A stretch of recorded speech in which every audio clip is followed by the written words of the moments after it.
that you Status has managed to interview the victims on the crime. Has Status also managed to interview or to ask questions to the perpetrators or to the offenders? Why did they committed the crime, or what has motivated them, or what has drive them to go the crime? Just my question is around the perpetrator or the offender. Have you managed to interview and ask them so that when we work ahead or working for sustainability preventing crime, we can also get a practice what happened, why it's happening?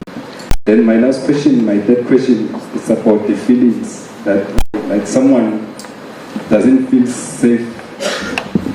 In my point of view, why did you put this at the state about the feelings of someone? Because myself, it sounds like a personal expression, or it also maybe might sound like discrimination, because if someone felt like that, or someone can say, I don't like you, I like you, so that is a personal expression. If you can say to me, you can't go to Mamelodi because Mamelodi is violence, it might be not about the safe. It can be a mixture of discriminative places or discriminative of community. So my question is, why did you put it? What do you think is important to us to put the feelings of being safe or not safe in the states? Thank you very much. For this round, we'll take the last question. Yes, my name is Lila Magnus. I'm from SABC Radio News. I would just like to know, did you ask the people why they feel safe walking in their neighborhoods and in their communities? If any reasons were given why they just feel safer in light of the fact that they experience more crimes in the assaults and individually?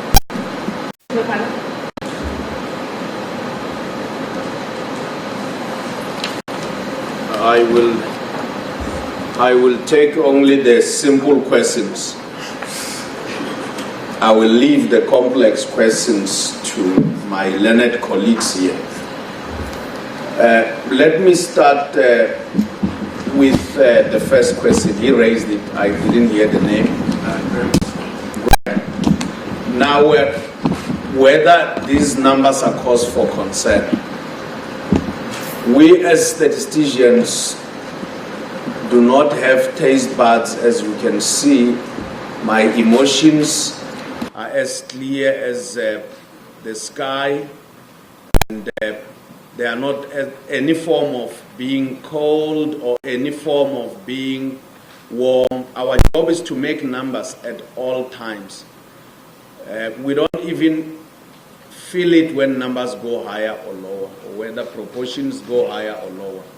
Because if we start attaching emotions to the work that we do and start saying, now we are concerned, we will start hiding the truth, and we cannot afford to do so. So the numbers are there, the public must digest them. The second issue is, what do we do from here? Obviously, we are making them available to the public through yourselves, members of the media, so that you can assist us in the reach and the outreach to the public. And this is a partnership that we have had with yourselves for quite some time. Apologies. Beyond that, we have other policy departments here. I've seen my colleagues, our colleagues, and other colleagues from other departments, but I can see the correctional services colleagues are easier to see with their uniform, and it's easier for them to walk. We are neighbors here next to their prison. Although, of course, they don't come from here, they come from their head office. But what will happen is that the public as well as government will have to digest these numbers vis-a-vis those numbers that were made by the SAPS crime statistics. One of the things we should understand is that these numbers will add into the work that the police at SAPS are using from their crime statistics, plus this for further operations, for further targeting and working on their operations. But when they do targeting, we are not there as stats say. Are these numbers in line with what we have produced? I'll leave this one to my learned colleagues. Qiniso, you always ask the difficult questions in relation to corruption. Whether we talk about unemployment or everything, GDP, you will not forget to ask this question. Unfortunately, we went to the individuals and the households and we asked them to tell us of their crime experiences. This survey, Qiniso, didn't measure any matters of corruption from government. And we cannot say or speculate. When I go and see my Sangoma in Tlawiyalingana, he usually throws bones and speculates or tells me what will happen tomorrow. But the job of a statistician-general and indeed of statisticians in official practice is not to speculate, is to go and measure. So we cannot speculate, we only talk of what we have measured. The perpetrators, we didn't interview them. And it would be very difficult, Qiniso, to find the perpetrators because in some incidents, even when the matter has been reported to the police, the perpetrators have never been found. And in some incidents, even when the perpetrators are there and are in the neighborhood, the case would still be under law, sub judice. So to start getting involved into that would actually cause a lot of compromises. In some cases where the perpetrators are known and are there, the perpetrators would not be willing. So it would affect the veracity of our numbers in the form of dependents. Whether people are, why did we ask the question of feeling safe or not, is because we needed to understand from the public, from the individuals, whether they are safe in different experiences of walking in their neighborhood. And this question is in line with international trends. And of course, the SABC radio question, let me share with my colleagues. So they will take the difficult questions. Thank you.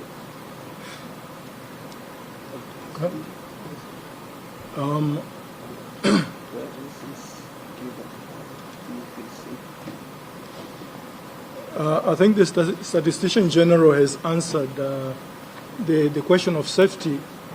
The feeling of safety is one of the outcomes of the National Development Plan. And so in order to make sure that or to track as to where we are going in the right direction in terms of that particular goal, we need to be measuring it and seeing whether people are feeling more safe or otherwise as we implement the National Development Plan. So yes, we know that it is something that is personal, but it's important as a government to know whether people are feeling safe or otherwise. Because you may be doing all kinds of intervention to make sure that the country is safe, but people may be feeling otherwise. So it has to be measured separately from measuring the actual crime incidences. Well, the question from the SABC was, did we ask them reasons why they are not safe or why they are feeling safe? Okay. For this round of GPSJS, we have 3 rounds. This is the first one in which the main focus is not victims of crime survey. Main focus is on governance. In the third round, which comes in the year 2020 and 2021, we will be asking detailed questions on victims of crime. And so follow-up questions like why you feel safe and other questions will be asked during that round of the survey.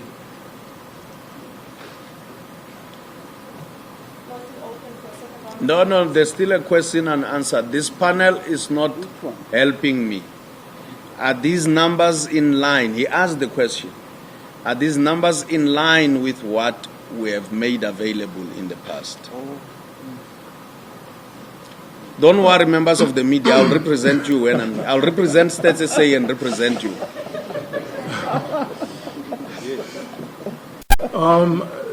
At the beginning, the Statistician-General mentioned that in some cases there has been a break of series because we have changed the way the question is asked. So in that case, then it won't be online with the past numbers. We can take the figures of this year as being the baseline. But for questions that have not changed, the numbers, the figures are in line with the past figures that we released. Thank you.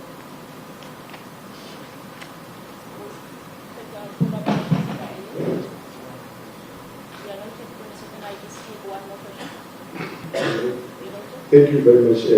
My name is Chumbezo from the Department of Correctional Services. First of all, I would like to commend the outstanding work which was done by the research team. For the researchers, you understand that it's not an easy task to deal with the numbers and try to put the figures and even how to interpret them. So I want to commend SSH for outstanding work which they have done. But I think part of my question has already been addressed because the letter that we've received as the government department, it was labeled valued stakeholders.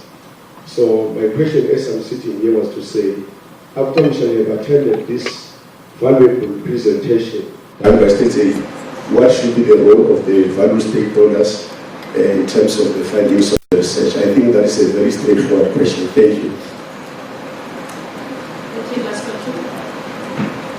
Good morning, it's Patricia Sahir from ABSC. For the strength of the house break, you see that you're highlighting that about, I think only 48% of victims do actually report the house breakings that they've experienced to the police. I just want to find out, did they give any indication as to why the ones who did not report, why are they not reporting these incidents to the police?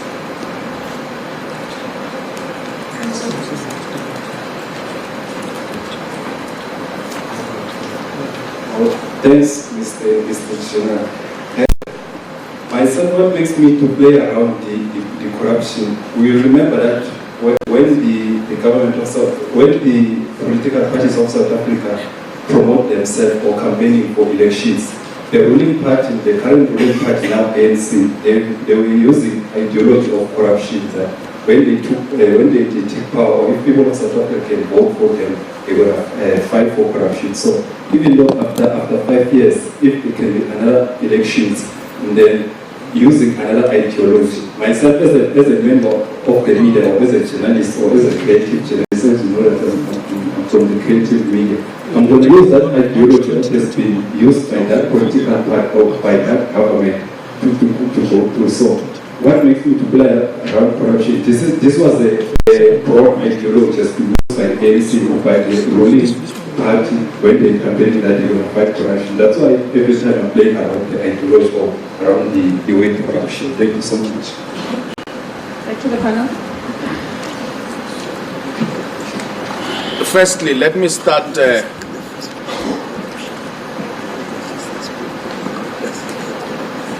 Let me start with the last question. Incidentally, or even by coincidence, StatsSA staff members may have read manifestos of different political parties. But we don't track the work or the promises that are made by political parties. What we do is that we respond to your larger positions, like your goals that are set in the NDP, and for whatever reason this won't work.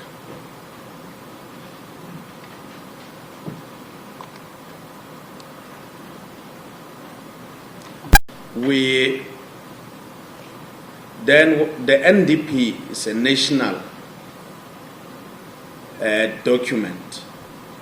It's not for a particular political party. It harnesses all the energies of everyone, every political party, all members of the society, to strive to want to achieve what is actually documented and written down.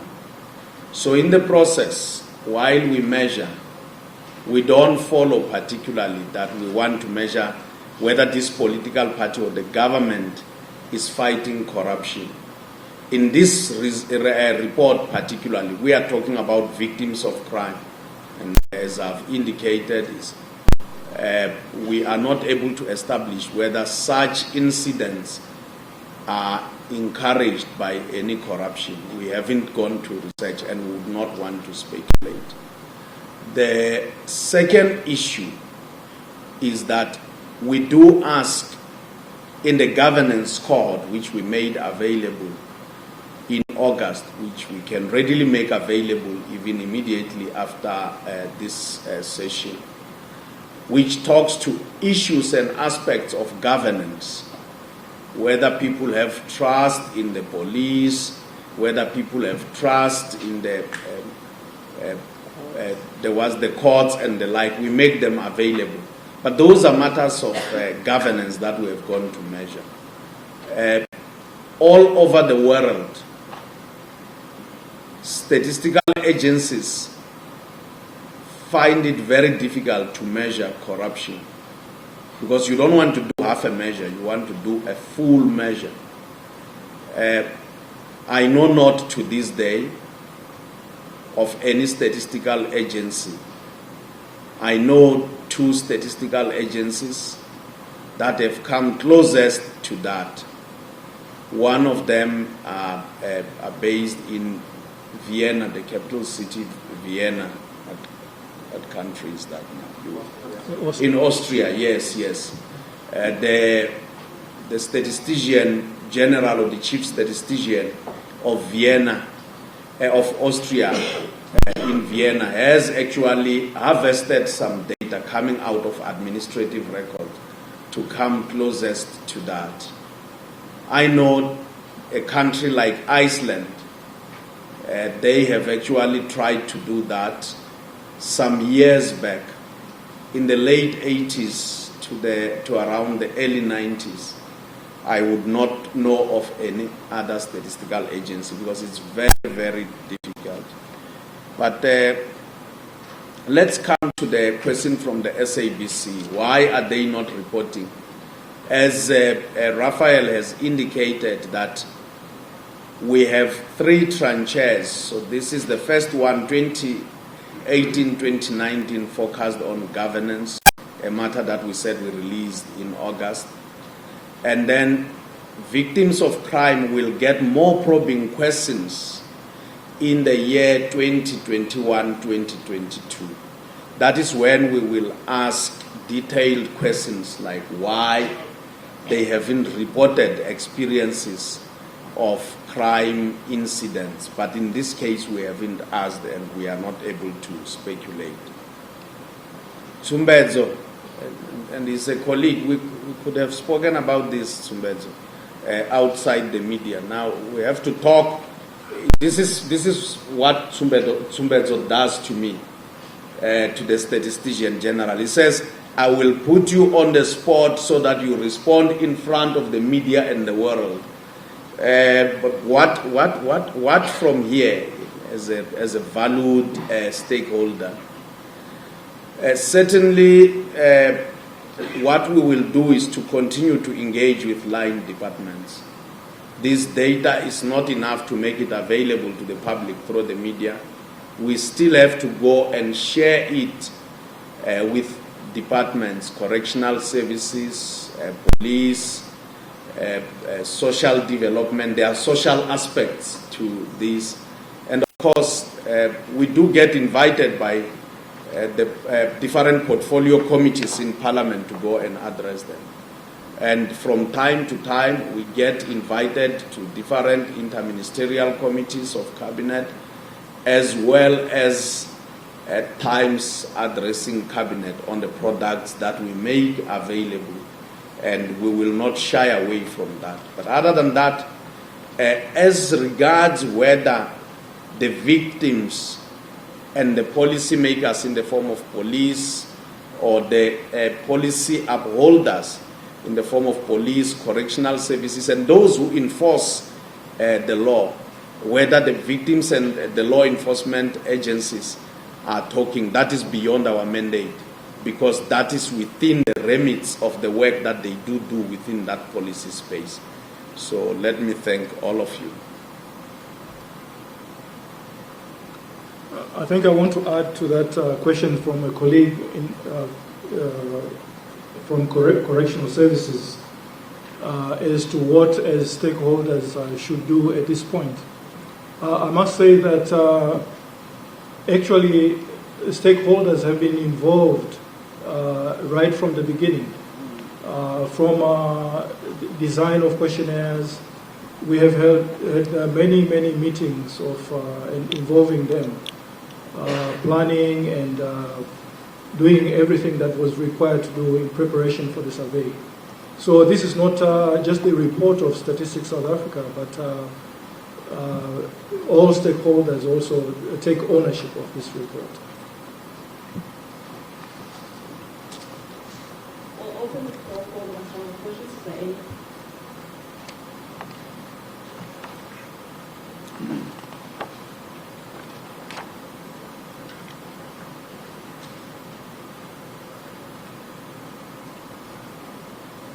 It's a question again from the SABC, going back to the question that I asked just to get more clarity. Is there perhaps an indication to just give us a comparison?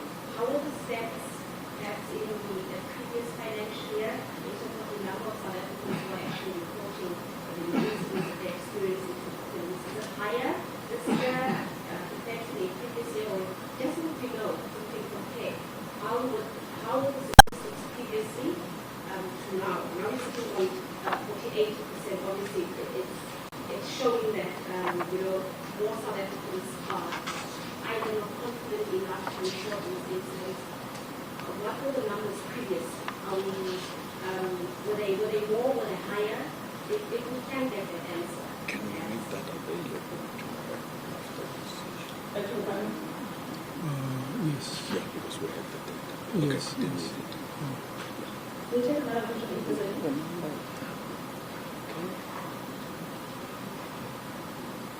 That's the final bit.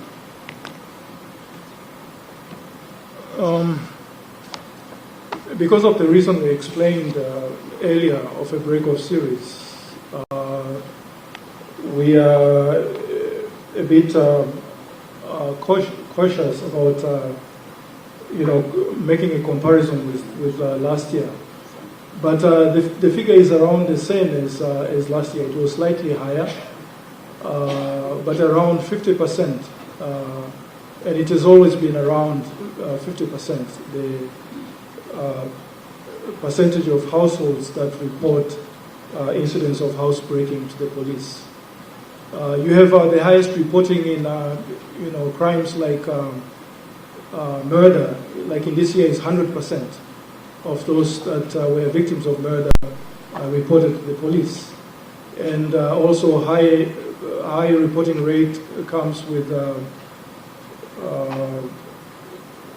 theft of motor vehicles. This time around was 86%, and it has always been high. And we know reasons perhaps are because people want to be paid their insurances. So that's all I can say. It has been around the same value in the past, around 50%. If you look at the entire criminal justice system, and let us look at even in previous times, the number of incidents are a lot more higher. Half of those, about 50%, have generally gotten reported, and the number of arrests is relatively much lower than those that were reported.